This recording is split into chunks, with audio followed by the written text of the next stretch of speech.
Well, welcome to another season of Friday Night Football. I'm Derek Bayne, back in the saddle as we gear up for week one. We had a little appetizer with a couple of games last night. Now it's time for the main course, starting with a key Nick 10 showdown in our Game of the Week. Friday Night Football's Game of the Week is brought to you in part by Feldco, Rockford's home renewal experts. Belvedere North, fresh off a share of the Nick 10 title last year, taking on a talented Guilford Vikings team looking to make some noise this year, and the G-Vikes with some high-level talent of their own. But the Blue Thunder defense stalling Guilford on the first drive. They blocked the punt too, setting up some great field position for Belvedere North's first drive of the season.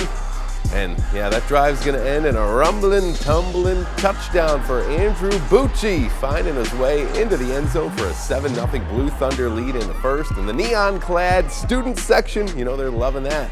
Guilford decides to launch the air raid in the second quarter. Big third down connection from Grayson Weber to Keeson Taylor for the 56-yard touchdown. That's why he's getting some high-level looks, tying the game up at 7.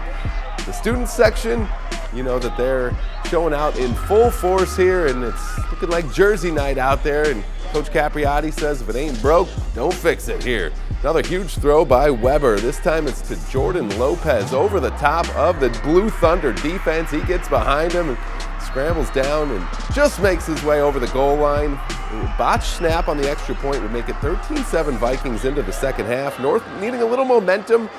And, well, they find it on defense as Guilford trying to do some more damage, but the Blue Thunder blowing up the handoff on fourth down. And they use a couple of late touchdowns right now as Blue Thunder come away with a 21-13 win over Guilford in this one. Tight ball game, though. Elsewhere in the Nick 10, Boylan starting the season at home, taking on Freeport, who made the playoffs last year, and Boylan up 14-6 in the fourth. Freeport going to use Denarius Epps, and look at him run for that first down. And he's keeping those chains moving, and they hand it to Ben Summers up the middle for the touchdown. That makes it a 14-12 game. They would miss the 2-point conversion, but the Freeport fans kicking around the idea of a comeback. Boylan trying to answer. They complete the pass, but Freeport forces the fumble, and it's Denarius Epps pouncing on it, giving the Pretzels some good field position, and Anthony Dedman saying, hey, let's finish this thing off on the road. How about Denarius Epps? After having a touchdown called back essentially for a tush push, the next play he takes it in for the game-winning touchdown, and Freeport comes away with the 18-14 win. And the final Nick 10 game of the night, Harlem hosting Belvedere at Clyde Peterson Stadium. Braxton Fawcett on the first play from scrimmage. He slings it out to Jackson Cook, and he does just that. He cooks the defense, 72-yard touchdown reception. How about that right out of the game? That's how you start a season. 7-0 Harlem. Fans, you know they're going to be making noise in McChesney Park in the next Harlem possession. The Huskies give them something else to cheer about. That Fawcett is flowing on the deep ball. LeBron McClellan in stride, 90 yards for the touchdown, giving Harlem a 14-0 lead. That's even as head coach Jim Morrow smiling out there.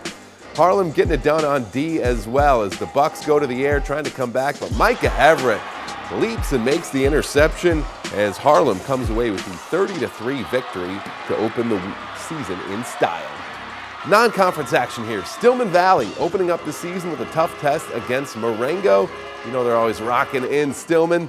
After forcing the Cardinals to punt on their first drive, though, it's quarterback Sam Vandello handing it to Gavin Barros for a 7-0 lead. Muff punt would set up the Indians with some great field position for Maverick Shines, and he follows the blockers into the end zone for another score.